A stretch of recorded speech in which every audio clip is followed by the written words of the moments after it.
Boa noite, gente. Estamos aqui mais uma vez.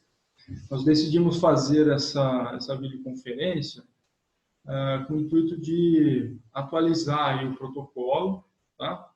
Nós vamos passar as modificações para vocês, porque à medida que a gente foi utilizando aquele protocolo, que estava baseado até no protocolo do sírio-libanês, nós vimos que foi necessário alguns ajustes, tá? Então, nós vamos passar aqui para vocês, certo? No final da sequência da apresentação, vocês vão poder, pelo chat, fazer as perguntas, tá? A gente vai ler, identificar quem está fazendo a pergunta e responder para vocês, tá bom? Então, vamos lá. O Chaves está aqui para me ajudar. E o Caio também vai falar um pouquinho a parte da hidroxicloroquina aí, tá bom?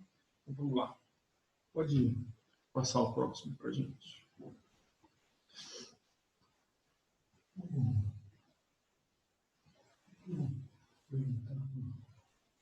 O bom disso aqui, se ele está ouvindo você? Robson. Está ouvindo? Está ouvindo, Robson? Então tá bom. Vamos lá. Pode passar. Bom, então nós vamos... Para quem tiver com o celular, vai ser meio difícil de enxergar, tá, pessoal? Eu vou, com o mouse aqui, eu vou apontando onde eu vou falar. Vocês tentem ser, quem tiver no computador vai ter um pouco mais de facilidade, tá? Então vamos lá. Fluxograma. Sintomas respiratórios, tá? Chegou lá com sintoma respiratório infeccioso agudo, né? Primeira coisa que vocês vão ver é a saturação de oxigênio. Então vai ser o divisor aqui do primeiro braço do fluxograma. Se a resposta for não, se o paciente já tiver a saturação de oxigênio menor do que 94, vocês já vão cair aqui direto na tomografia de tórax, tá? E exames laboratoriais, certo? Nós vamos seguir por aqui agora. Se a resposta for sim, se for maior do que 94, tá? Vai para o próximo parâmetro, que é a frequência respiratória, dispneia e alteração da ausculta pulmonar, certo? Se ele encaixar, se a resposta for sim, aí a gente chega aqui embaixo na tomografia de tórax e exames laboratoriais, tá? Lembrando que nos exames laboratoriais, aqui embaixo, ó, a gente colocou aqui para relembrar para vocês. Hemograma, PCR, gasometria, coagulograma, ureia, creatinina, glicemia, sódio, potássio, magnésio, função hepática, CPK, LDH e dedímero.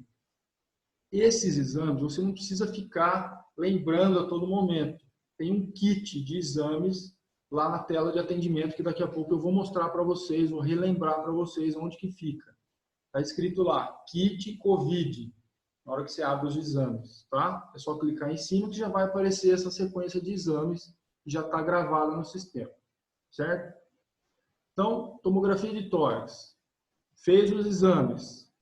Você vai avaliar os exames e a tomografia de tórax, tá? E vai discutir o caso com a equipe COVID, certo? A equipe COVID que vai estar no hospital, que é agora o hospitalista COVID, certo?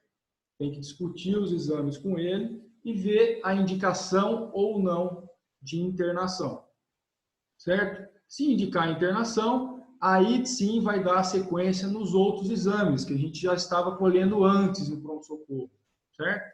Aí vai ver o PCR, né? Se tiver mais de 5 dias de sintoma, ou tiver entre o 5º e o 10º dia de sintomas, o PCR.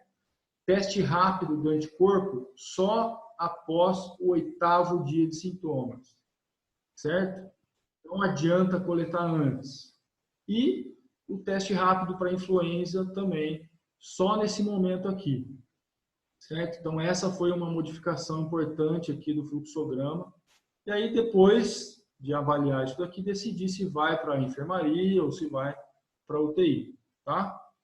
Vamos voltar um pouco aqui em cima agora no fluxograma, tá? Digamos que vocês avaliaram o paciente, ele não se encaixou no critério para fazer aqui a tomografia, o exame de imagem, tá? Nem os exames laboratoriais.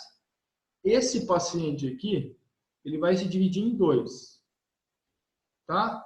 Em paciente sem fatores de risco e o paciente que se encaixa no grupo de fatores de risco, certo? O paciente que não se encaixa no grupo de fatores de risco já é o que a gente está fazendo lá no pronto-socorro, né? Você vai coletar os exames de Covid? Não vai. Você vai prescrever corticoide? Não vai. Você orienta o isolamento domiciliar, faz o atestado, tá? E você pode até dar o Tamiflu, né, o oseltamivir, para os pacientes que não tenham tido a vacinação do ano anterior. Não é desse ano não, tá, gente? Do ano anterior. E fazer aquelas orientações que a gente já está fazendo lá, tá? Que fica impresso lá no gripário, em cima da mesa, ou você pode imprimir na hora, naquela abinha de receita pronta lá, de folha de rosto de receita, certo? Agora vamos dizer que ele se encaixa no grupo de risco, certo? Vai descer aqui. Nós vamos revisar com vocês os pacientes que se encaixam no grupo de risco, tá? Vamos fazer as orientações, tomar o cuidado de não coletar os exames de Covid, não prescrever o corticoide, tá? Orientar o isolamento domiciliar, fazer o atestado com o CID referido, dar o Tamiflu, né, para o paciente que não tiver tomado a vacina, tá? E agora nós incluímos aqui, ó, a hidroxicloroquina mais a azitromicina, tomando cuidado de fazer o eletrocardiograma por conta da hidroxicloroquina, tá? Nós vamos explicar para vocês o porquê daqui a pouco, certo? Agora vamos voltar aqui, ó. Solicitou tomografia para o paciente. Passamos aqui para baixo. Esse paciente não tem critério de internação. Depois que foi discutido com a equipe de Covid, o paciente não tem critério de internação. Vai vir para cá, direto para essa caixa aqui, como se ele vai ser tratado como se fosse um paciente com fator de risco, certo? Que ele vai ter lá alguma alteração de exame ou alguma alteração tomográfica, mas que não entra no critério para internação. Então, mesmo que ele não se encaixe no fator de risco, em pacientes com grupo de risco, ele vai ser tratado de acordo com como se fosse um paciente de alto risco. Alguma coisa a acrescentar aí, Roberto? Tudo bem? Pode passar aí, Dirceu.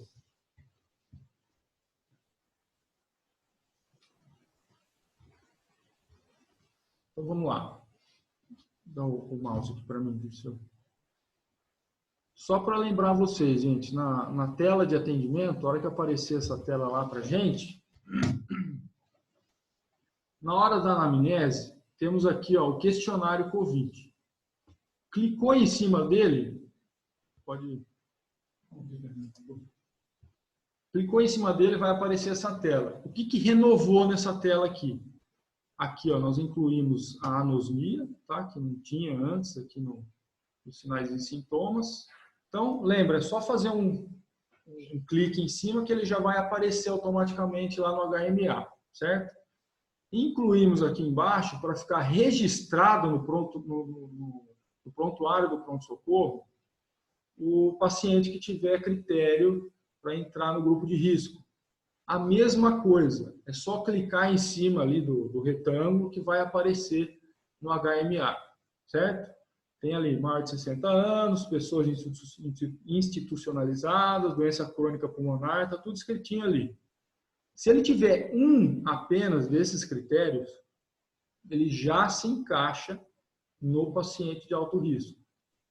Apenas um, tá? Não precisa ter mais de um, não. Se ele se encaixar em um deles, já vai, lembra lá do fluxograma, ele vai se encaixar lá no paciente de alto risco. Certo? Volta um pouquinho para mim, Luciano. Isso. Só para lembrar vocês aqui, ó,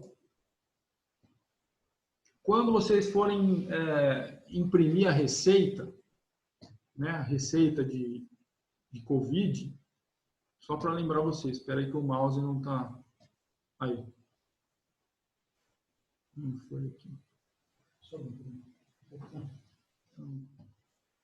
Aí. Então, para imprimir a receita, né, ou de orientações para o paciente de baixo risco ou para o paciente de alto risco, vocês vão clicar aqui nos impressos, tá? E aí vai aparecer lá, na hora que você clicar nas receitas, vai ter uma nova receita, que agora vai vir com o nome de COVID grupo de risco. Então vai ter COVID-19, que são aquelas orientações básicas para o paciente de baixo risco, tá? E vai vir um outro item, COVID, paciente de alto risco, tá? E que vai vir nesta receita. Vamos passar aí. Pode passar. Pode passar. Isso. Na hora que você clicar lá em cima, vai aparecer, você vai imprimir essa receita aqui, tá? Então, o que vai vir escrito lá? Hidroxicloroquina, 400 miligramas, 6 comprimidos, um comprimido de 400 miligramas de 12 em 12 horas no primeiro dia, e a seguir um comprimido de 400 miligramas uma vez ao dia por 4 dias. Seguir horários programados. Azitromicina de 500, 5 comprimidos, tomar um comprimido de 500 uma vez ao dia por 5 dias. Seguir horários programados. Tá? A receita vai ser exatamente assim, com assinatura em carimbo no canto inferior direito. Tá bom? Automática, só assinar.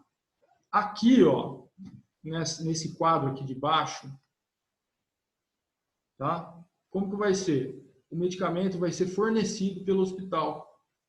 A primeira dose da hidroxicloroquina vai ser feita lá, no hospital. Vai marcar o horário. Aí a enfermagem vai nos ajudar aqui a preencher o restante da receita com os horários do tratamento completo do paciente, até a última dose no 5º dia. Certo? Então vamos passar. Junto com essa receita, na hora que você imprimir essa receita, já vai sair o termo de consentimento. Isso é muito importante para o uso da hidroxicloroquina, tá? Pode passar. Por quê, né? Porque o uso da hidroxicloroquina é off-label, como está escrito aqui em cima no termo de consentimento, tá? Ele não é autorizado na agência reguladora, mas isso não implica que o uso esteja incorreto, tá? Pelas evidências que estão se mostrando na atividade prática.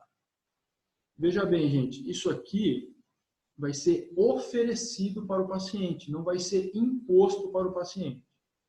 Vai existir paciente que não vai querer tomar, certo? Ou, na hora que você estiver explicando as possíveis complicações que podem acontecer antes do paciente assinar isso daqui, às vezes ele vai desistir, certo? Ele desistindo, não é para liberar só a azitromicina para ele, que o hospital vai fornecer. Não é para liberar o Tamiflu para ele, tá? Isso aqui é um esquema terapêutico que a gente está propondo para o paciente. Se ele aceitar, ele se encaixa e vai fazer o tratamento completo conosco. E o hospital vai fornecer as medicações. Certo? Pode passar.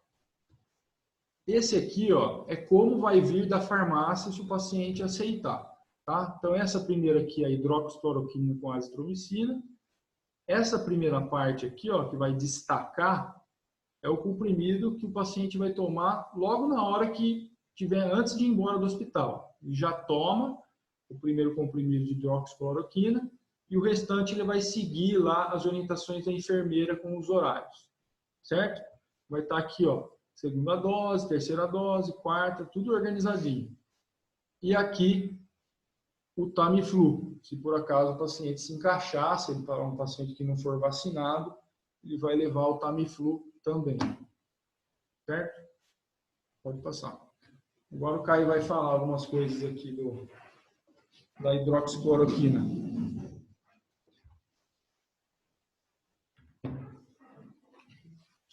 Nós vamos pegar alguns pacientes que vão ter indicações de usar as medicações, porém, nós vamos ter que avaliar se ele vai ter condições de utilizar, certo? O principal temor aí do uso da hidroxicloroquina é desencadear arritmias ventriculares. Tá? A gente vai ter que no pronto atendimento, fazer, antes de liberar a medicação, um eletrocardiograma.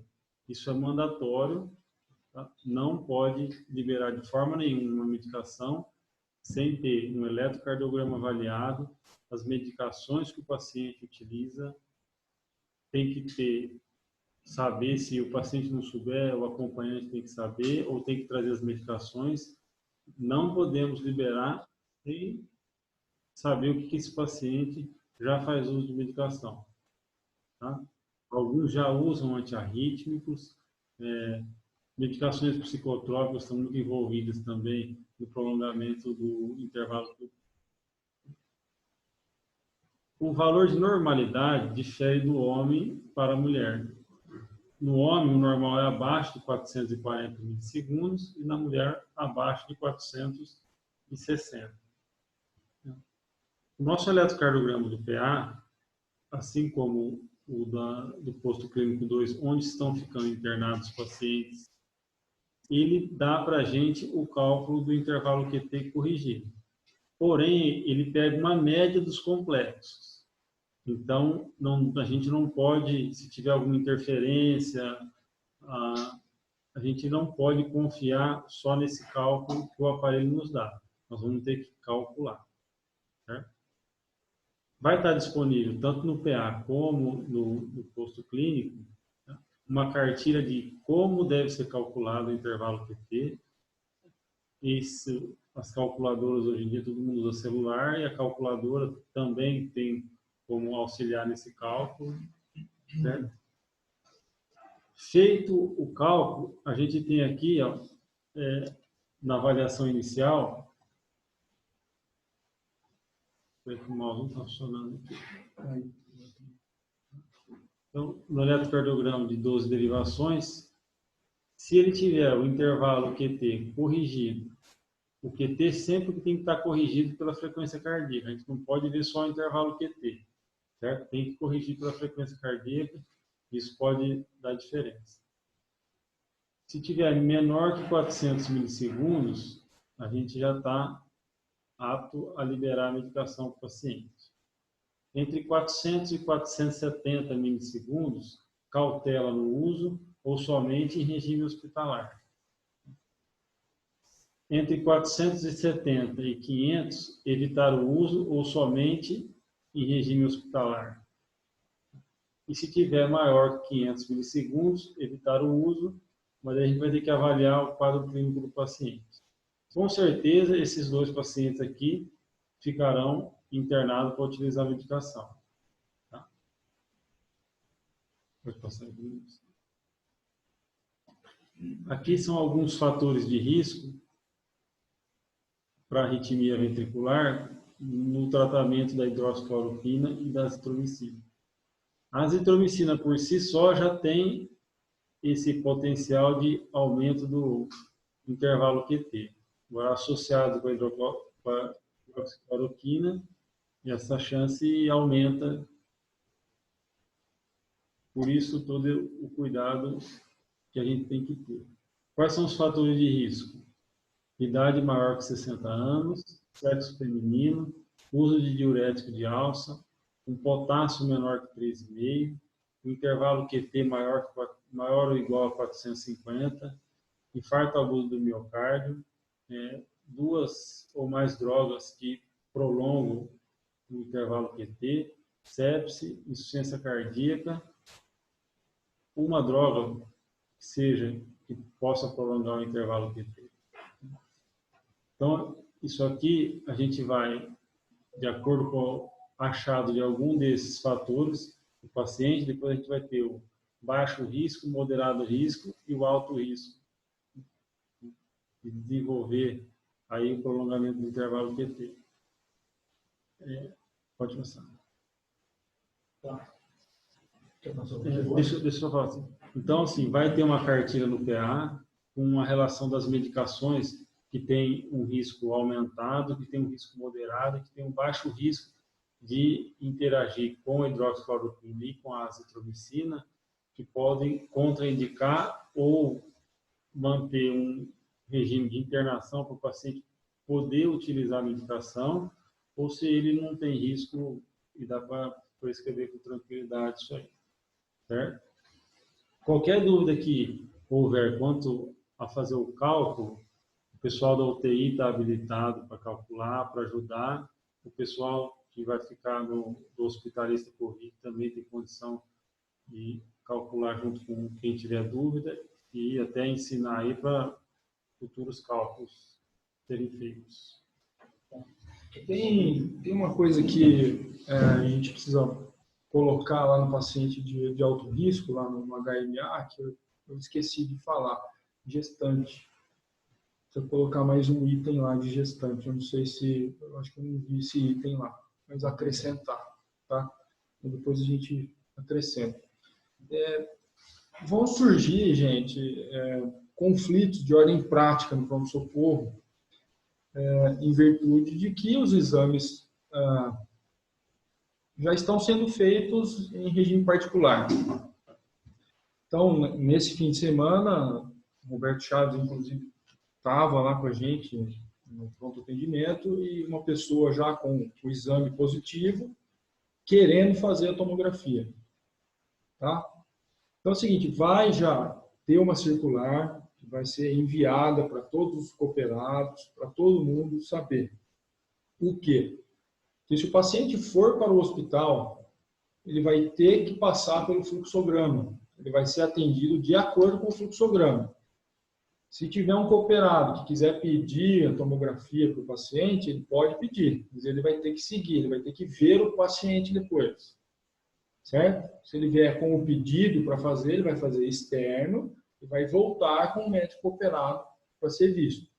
Mas a orientação é mandar para o hospital para seguir o nosso fluxograma. Certo? Ainda assim, vai vir pacientes que não vão vir encaminhados de colegas, querendo fazer os exames, que já sabe que tem exame disponível. Vamos seguir o protocolo, pessoal.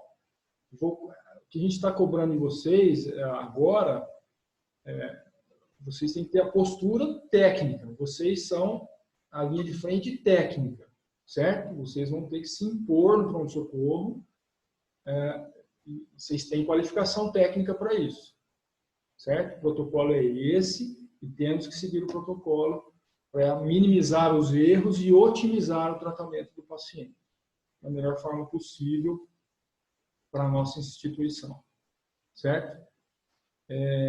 Eu vou falar um negocinho agora aqui de ordem prática, pode voltar lá, Dirceu? Para quem está atendendo no gripário, que tem aquele problema de você estar atendendo e você quer medicar o paciente e não conseguir liberar a tela, tá? Você manda para a enfermagem para ela fazer a medicação e você não consegue liberar a tela. Então, como é que vai ser feito? Opa, uma coisa aqui. Na hora que você... não está funcionando aqui o mouse, peraí. Aí. Na hora que você pedir a medicação, você vai disponibilizar, e aí você vai apertar aqui, ó, em espera. Na hora que você apertar em espera, vai aparecer essa tela aqui, certo? Aí você clica no aguardar para ser medicado e dá OK. Aí em seguida vai aparecer a tela para a enfermagem lá para fazer a medicação. E a sua tela já vai ser liberada para você atender um outro paciente, certo? Só para tirar essa dúvida aí para quem está assistindo a gente agora. Tá bom? A enfermagem segue em cima dela aqui, atende o paciente e checa a medicação como ela está acostumada. Pronto. Agora nós vamos passar um vídeo, pessoal. Depois o Dr. Olavo vai fazer algumas considerações também a respeito do preenchimento da declaração de óbito. Tá? Demora mais ou menos uns 6 minutos.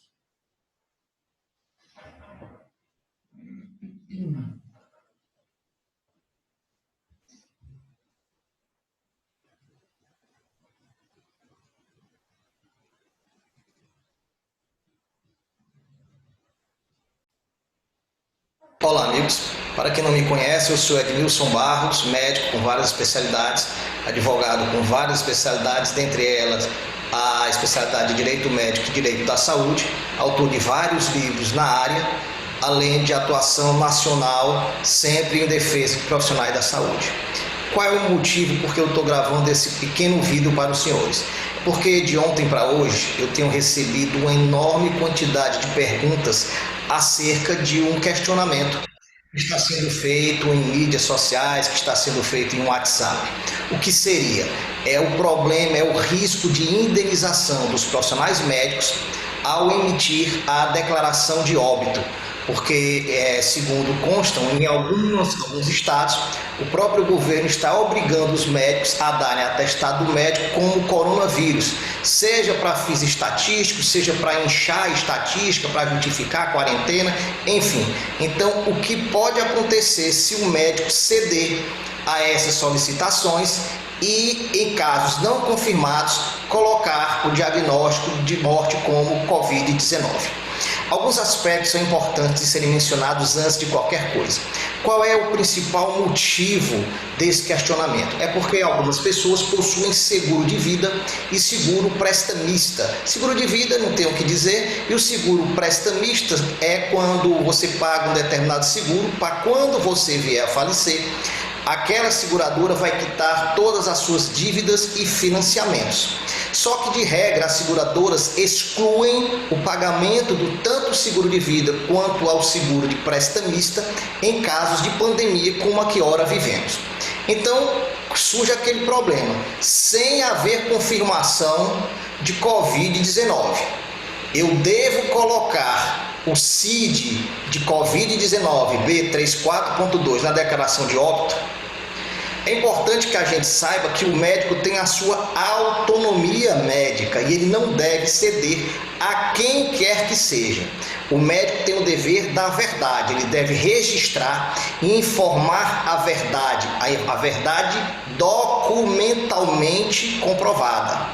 Quais são as implicações do médico colocar diagnóstico de Covid-19 sem haver confirmação documental, seja por PCR, seja por qualquer outro meio de diagnóstico?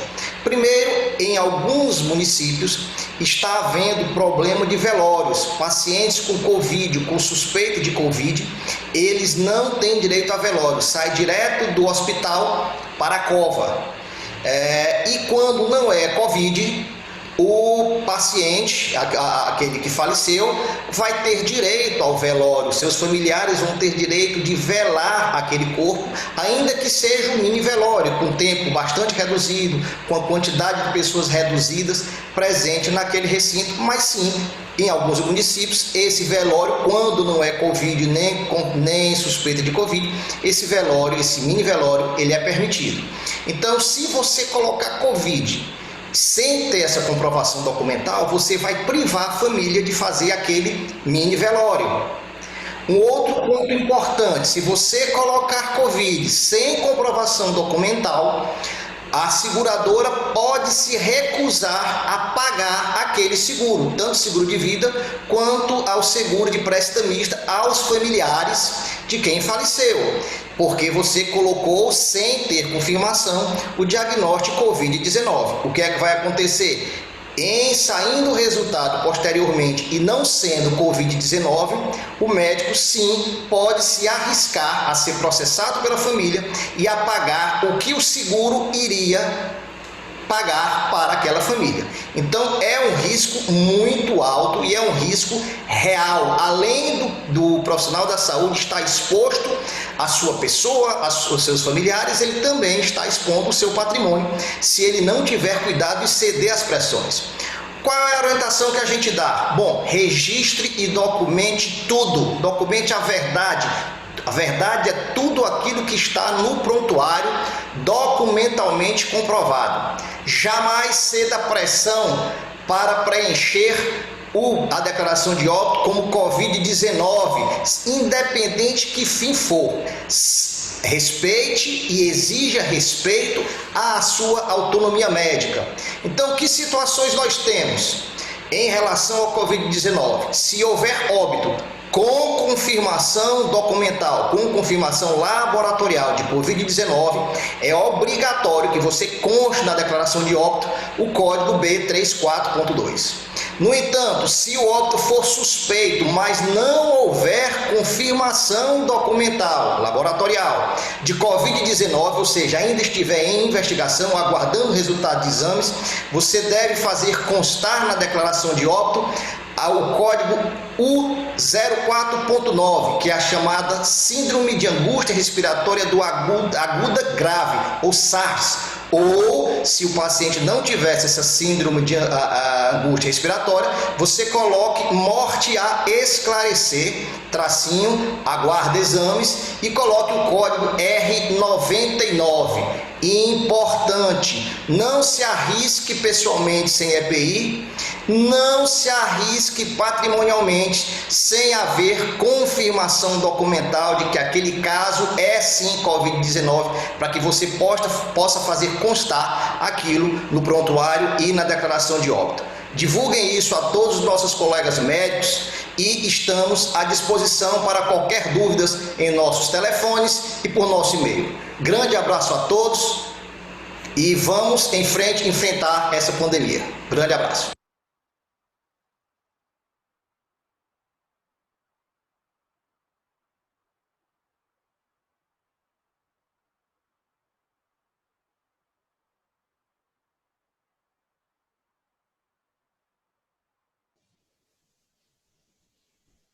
Bom, o objetivo desse vídeo não é para assustar ninguém, até porque eu recebi de um grupo de legistas, e ele é advogado e médico de várias especialidades, é meio dúbio, mas ele tem umas explicações que ele fez que eu achei interessante a gente colocar.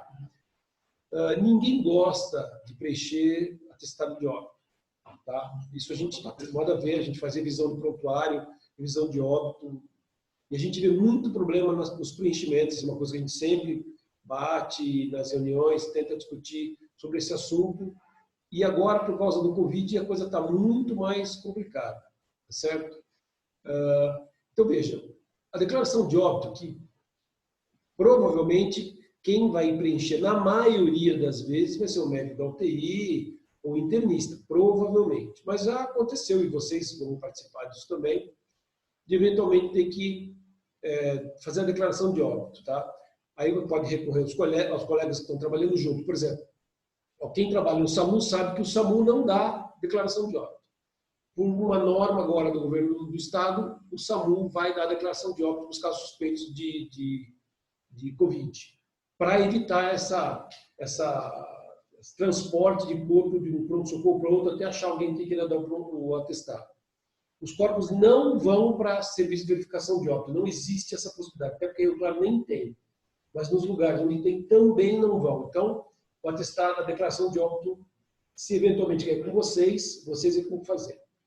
Eu não sei se vocês sabem, mas a única pessoa que pode fazer a declaração de óbito é o médico. O juiz não pode fazer. Ninguém pode fazer. Só o médico.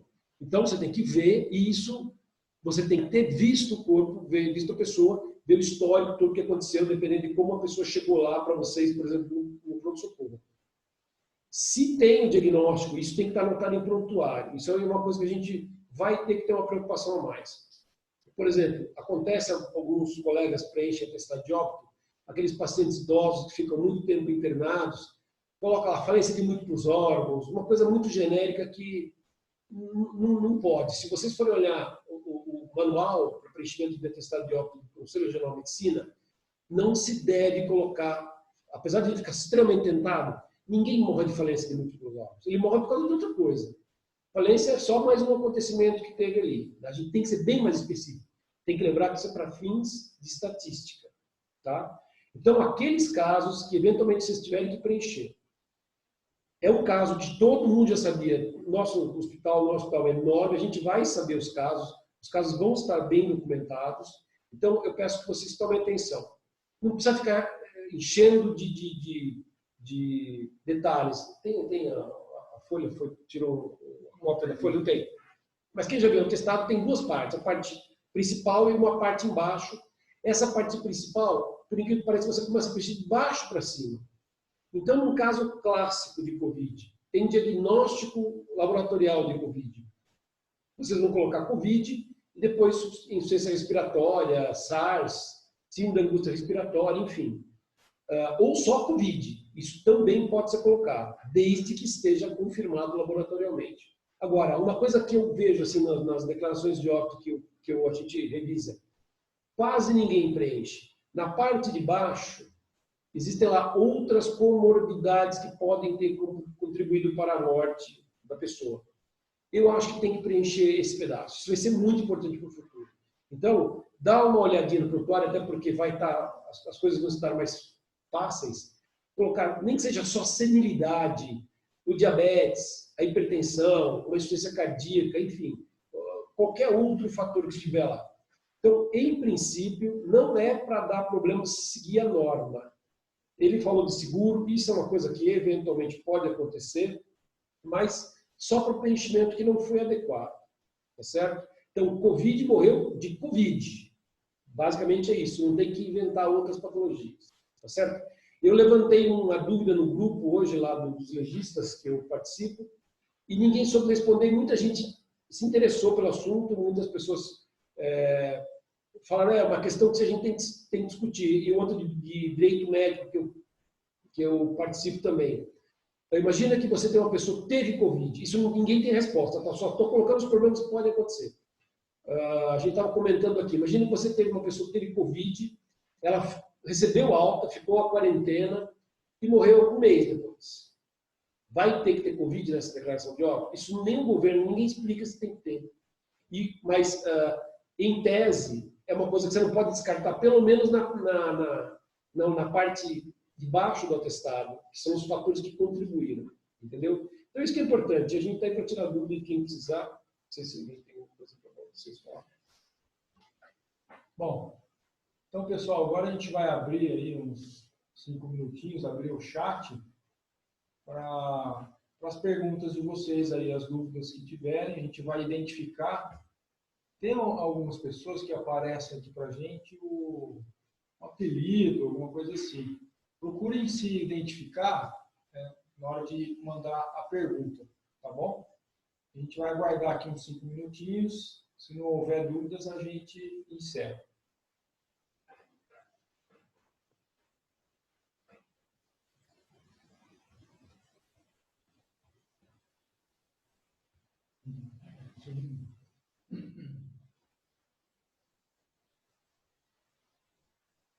Quem tiver dúvida como mandar a pergunta é por escrito, os microfones estão todos fechados, a pergunta é por escrito e é um ícone lá embaixo que está escrito chat. No celular, às vezes, está do lado, no lado direito, tem o chat.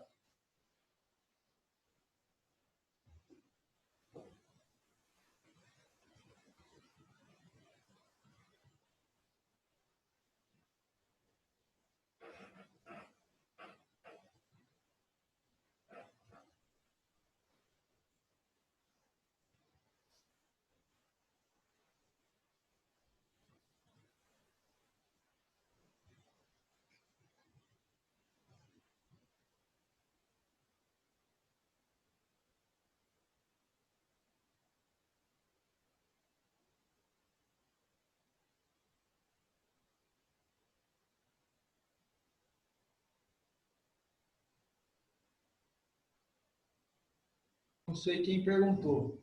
Jerusa, é isso? Jerusa. Tamiflu é só para pacientes que não tomaram a vacina da gripe? Sim, segundo o protocolo montado, é isso sim, Jerusa.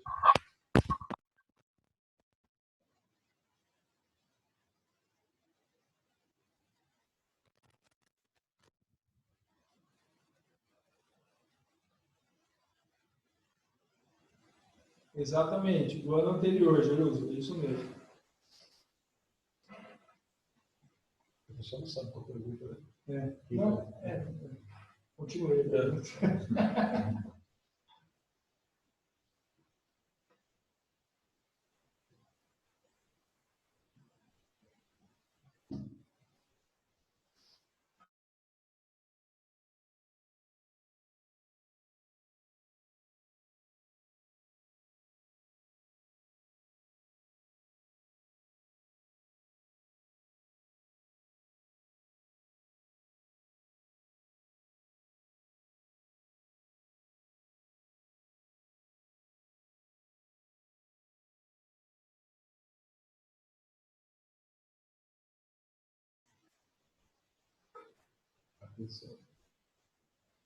Tiago.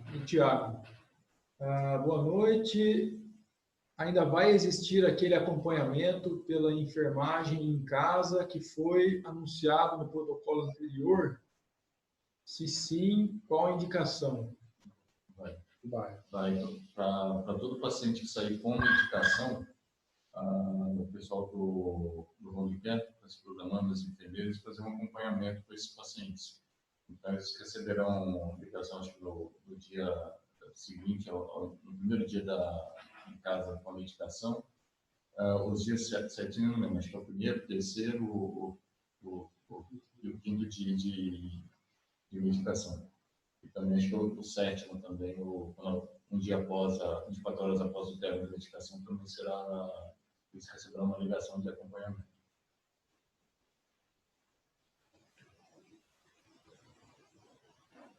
Uma coisa só que eu acho importante, cuidado com os pacientes que voltam, fazem uma consulta, voltam algumas horas depois ou um dia depois. Tem que ver melhor, às vezes as pessoas estão muito estressadas nesse momento, pode até não ser nada, mas os quadros normalmente pioram rapidamente.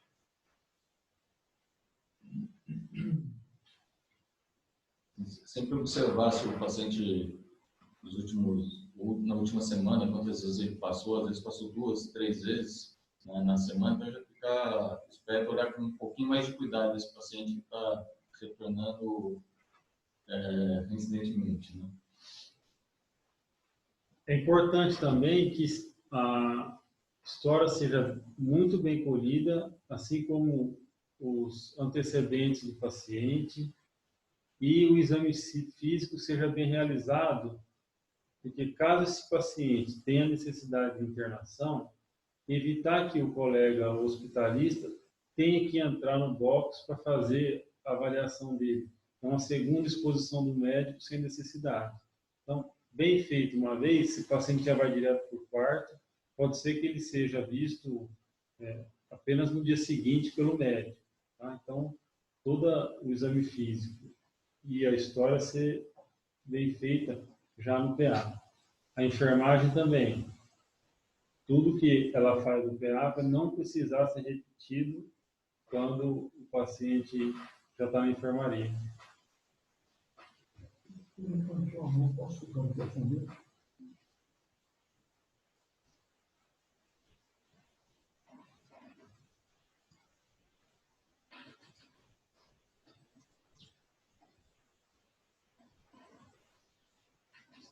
Dr. Sidney, o senhor tem alguma dúvida?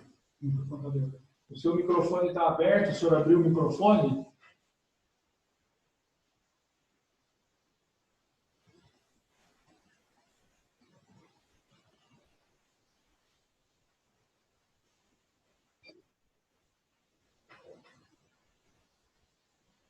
Não ficou dúvida nenhuma. Desculpa, a gente não entendeu. Você pode falar novamente?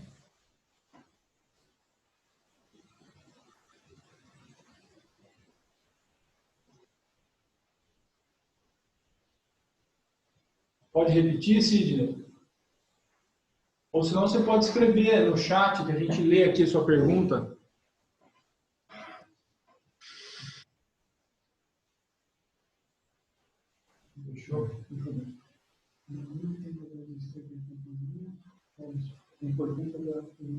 Não ficou dúvida nenhuma. Pode ficar tranquilo. Ótimo. Tem mais alguma aí? O Robson falando da pergunta da início dos sintomas e em Jesus o PA são realizados SWAP e teste rápido, nos que Bom, Jerusa perguntou, no PA são realizados SWAB e teste rápido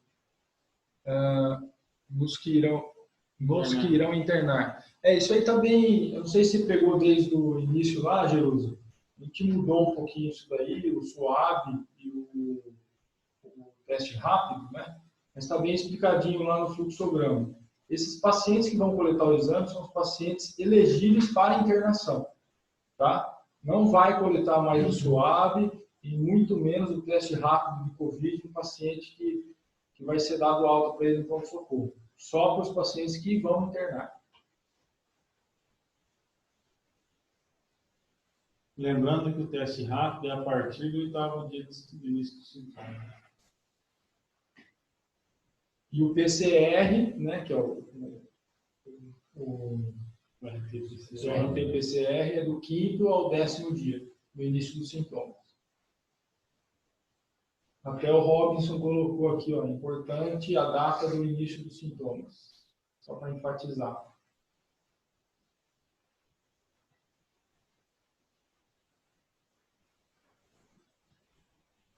Bom, gente, então acho que é isso, né? Já deu 5 minutos. Queria agradecer toda a equipe Covid do hospital, está se empenhando todo dia, trabalhando nisso, para deixar a gente realmente preparado para o pior, né? Tomara que não venha, mas a gente está caminhando preparado, se vier, a gente já está preparado para isso.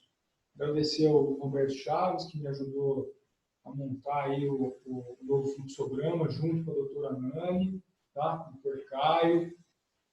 Agradecer a presença aqui do doutor Olavo, que adicionar mais um ponto aí da questão da declaração de óbito.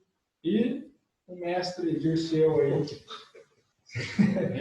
resolvendo esses problemas. Certo, gente? Obrigado, então. Boa noite a todos. A gente se vê no hospital.